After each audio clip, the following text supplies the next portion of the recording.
Sunod naman guys, yung mismong camera natin, yung GoPro. Ito rin yung pinaka-latest ng GoPro, no. So, yun yung dahilan kung bakit malinaw yung mga video natin sa mga vlog natin. Nabili natin to ng naka-promo dati, no. Ang original price atin ito nasa around 23 yata or 22. Kung ano yung naririnig yung audio sa atin ngayon, galing yan dito sa ating gamit na microphone. Boya BY-LM20 yung model niya. So next naman guys, itong ating lagayan ng mismong camera, no, yung ating Ulanzi na G9 IV, ayun yung itsura niya. So ito yung case niya, no. What is up guys? Good morning, good afternoon, good evening. Ano oras naman pinapanood yung vlog natin? Bali yung content natin ngayong araw, hindi tayo magra-ride. Bali i-share ko lang guys sa inyo yung setup natin dito sa ating pagmamotovlog. Meron kasing ilang mga nagtatanong, hindi naman marami, no, iilan lang. Kung ano raw yung setup natin, no, dito sa ating camera, sa ating helmet. So i-share ko lang sa inyo yung mga gamit, no, na nakalagay dito sa ating helmet para mailagay natin yung ating camera, lahat ng mga accessories na kailangan, no, para makapaglagay tayo na action cam dito sa ating helmet.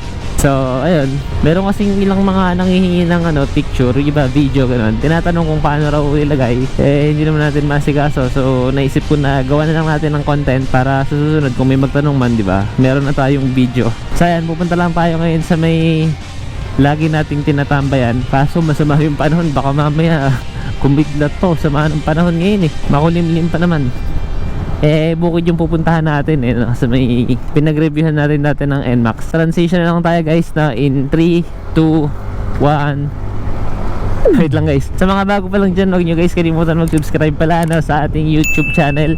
Paki-follow nyo na rin yung ating Facebook page at saka yung ating TikTok account. So Damo to Vlog sa lahat ng platforms na yan. At ayun, enjoy kayo sa ating video.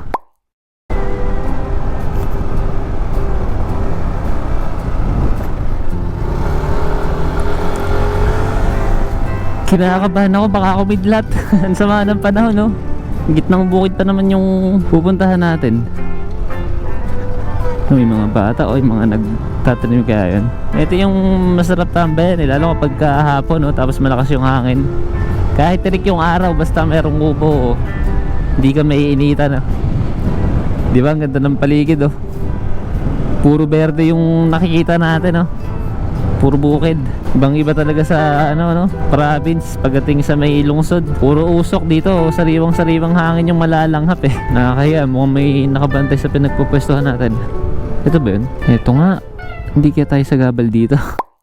So unahin natin guys dito sa ating helmet, no. Yung gamit nating helmet ay yung Geely GTS na version 1. Budget meal lang yan na helmet, pero maganda yung quality niya, no. Saka ilang buwan na rin sa atin to, no, pero yung foam niya napakakapal, parang hindi siya numinipis, no. Yung titingnan nyo rito, parang hindi siya numinipis. Yung price ata nito parang around 3.6. Next naman yung ating Geely na Branden, yung Bluetooth speaker. Hindi to hindi to intercom. Bali yung pagkakasetup na ito, meron ditong dalawang headset foam sa loob, no. Left and right yan. And then ko-connect tayo sa kanya, no, gamit yung ating cellphone via Bluetooth. Then pwede tayong makakinig ng music, no, saka halimbawa yung Google Maps kapag ka nagtuturo ng direction. So ito nga palang Bluetooth headset guys ng Geely, nagkakahalaga ng 1,099 nung chinek natin sa Shopee. So next natin guys yung kanyang chin mount, So ito yung kanyang chin mount, yung GRX. So didikit natin to dito sa helmet sa ganitong position, ayan, sa may ibaba nung parang switch para bumaba yung sa may ventilation. So nilagay natin ditong pandikit yung heavy duty na double-sided yung nabibili sa hardware. So ayan yung itsura niya, So matibay naman, matagal naman siyang matanggal. Pero kapapalit lang natin ito kasi yung huling lagay natin dito parang nasa 3 months na ata, kaya pinalitan na natin siya ng double-sided. So yung price nga pala guys ng chin mount, nagkakahalaga siya ng $379. So next naman guys, itong ating lagayan ng mismong camera, yung ating Ulanzi na G9 IV, ayun yung itsura niya. So ito yung case niya, yan, para mailagay natin siya sa may helmet. So ang presyo guys ng Ulanzi cage ay nagkakahalaga ng 400 plus. Ganyan siya nakalagay. So minamount lang siya dun sa may chin mount. Next guys, yung ating GoPro adapter, So itong GoPro adapter naman natin, ito yung nakalagay dito sa may ilalim nung cage natin na Ulanzi. Ito, Bali kaya ito rin yung kinuha natin ano, yung Ulanzi na to, kasi meron na siyang lagayan dito ng adapter sa ilalim. So yung adapter na to, GoPro din yung brand niya. So ginagamit naman yan para mailagay natin tong microphone natin ano, dito, para makapaglagay tayo ng external mic. Isasaksak siya dito ano. Bali Type-C itong nandito. Ang price naman guys ng adapter ay 3,500. Sunod naman guys yung mismong camera natin ano, yung GoPro. So ito yung gamit nating camera. So GoPro Hero 12. Nabili natin to ng naka-promo dati no. Parang ang original price ata nito nasa around 23 yata or 22.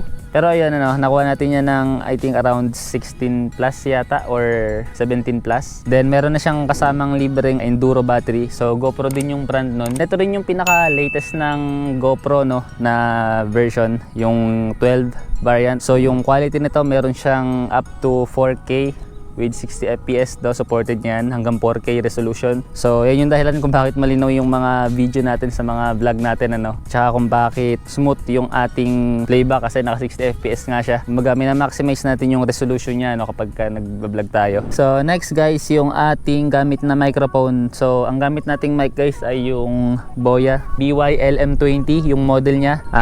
Plug and play lang siya sa ating adapter. Bali yung price ito guys, 330 natin siya nakuha sa Shopee.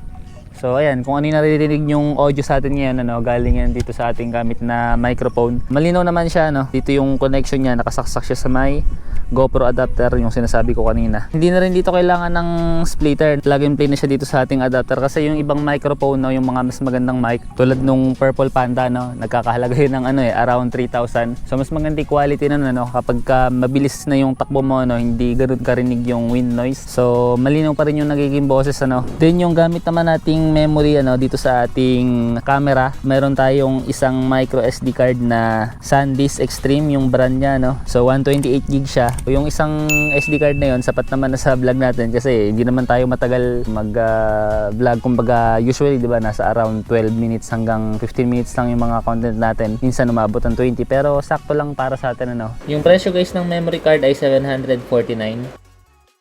And then meron tayong isa ditong extrang battery pa na binili ano. So ang price niya is 600. So Telesin yung brand niya no. Isa rin sa magandang brand ng battery. So bali sa kaya meron tayong tatlong battery. Yung original na battery ng GoPro no, yung kasama sa package nung camera natin. Then meron silang isang binigay na free, dalawa. So meron pa tayong isang additional na Telesin. So tatlo yung gamit nating battery ngayon na nilalagay sa ating camera.